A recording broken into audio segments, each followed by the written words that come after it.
Днес ще тестваме синтетично висококачествено немско двигателно масло за бензинови дизелови двигатели за автомобили с турбо или без турбо.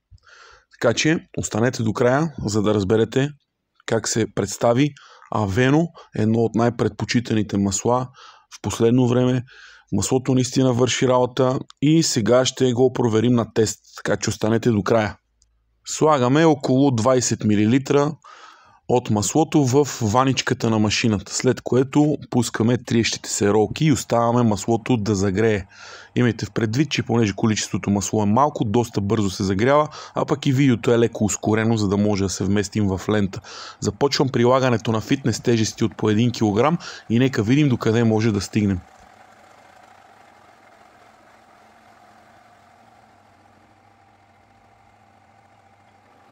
Както и очаквах, маслото се справи отлично. Почти 5 кг.